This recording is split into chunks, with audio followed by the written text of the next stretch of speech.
So Mike Johnson is officially Speaker of the House. He got reelected. What? He got reelected. I'm not surprised, to be honest. Whatever Trump says, that's what the Republicans, they do. Well, vast majority of them at least. It's really one of those things where it's like a get in line type of vibe, type of energy, type of aura, to say the least, within the Republican Party. Something that the Democrats don't have, to be honest. There's literally no one in the Democratic Party. Maybe Nancy Pelosi.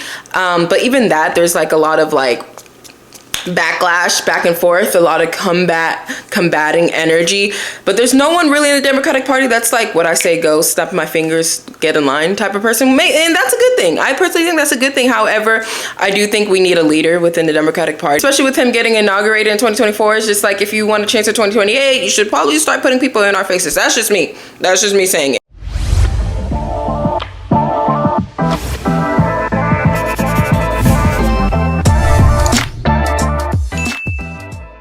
Before we begin today's video, be sure to like, comment, subscribe, turn on post notifications Today's just off. No, it's not. Words have power, words have meaning. Today's not off, today's on.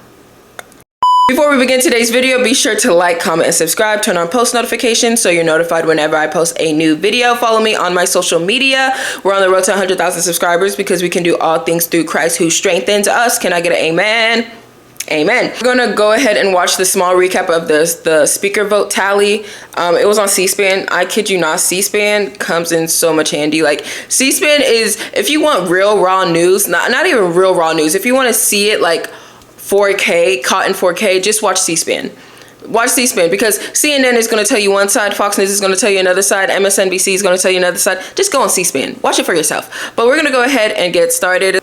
Re-elected Speaker after some lame theatrics.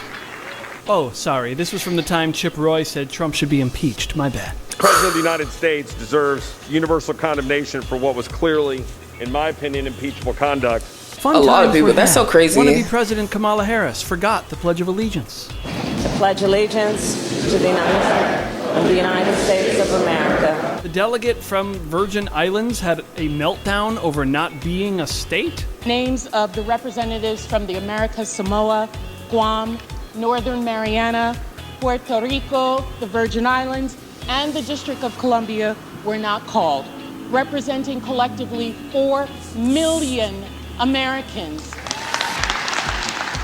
And the Democrats all clapped at what was an inherently obnoxious display.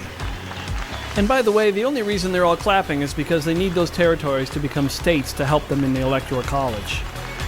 Does the gentlelady have a parliamentary... I asked they were not called. Have some respect. It's not going to take... I asked why they were not called from the parliamentarian, please. Delegates-elect and the resident commissioner-elect are not qualified to vote. Wrong. I like that somebody yelled wrong, as if the rules are somehow incorrect because a Democrat willed it so. Wrong. Representatives-elect are the only individuals qualified to vote in the election of a speaker. As provided in Section 36 of the House Rules and Manual, the speaker is elected by a majority of the members-elect voting by surname. Body and this nation has a territories and a colonies problem.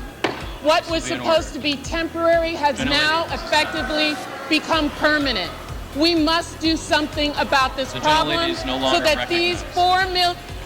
Well, if this is I will say, her raising the issue is not the problem. It's like the time and the place, because I wouldn't even say time and the place, but it's just like they can't get it done here. Like, you're raising an issue, like bringing attention to the issue, but it's just like, what do you expect them to do? Like, they're voting for a Speaker of the House. Like, what's the expectation? What's the expectation? So the narrator is not nice.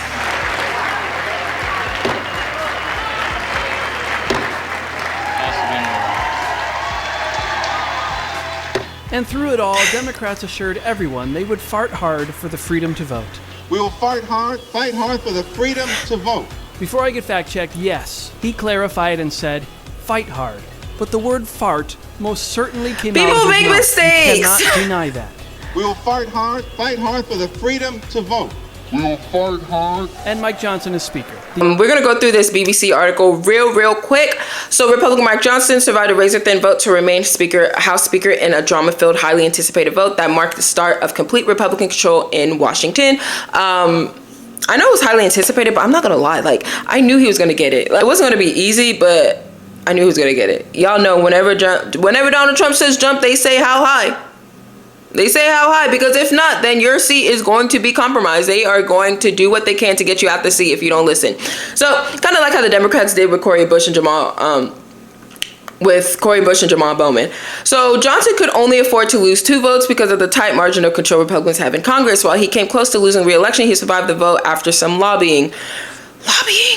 President-elect Donald Trump previously endorsed Johnson for the role of the House Speaker, saying a win for Mike today will be a big win for the Republican Party. The House Speaker is one of the most powerful posts in Washington, controlling the lower chamber of the U.S. Congress, and second in line to the presidency after the vice president, literally. So Johnson, Louisiana Republican, was backed by nearly all Republicans in his bid for re-election, but that success was not without some controversy. The vote of Speaker requires a candidate to receive the support of majority of the House, 218 votes, but because of a razor-thin Republican majority in the House, Johnson could only stand to face opposition from 2 Republicans. Oh, wow. So Johnson already faced one hard no from Congressman Thomas Massie of Kentucky. You can pull all my fingernails out. You can shove bamboo up in them.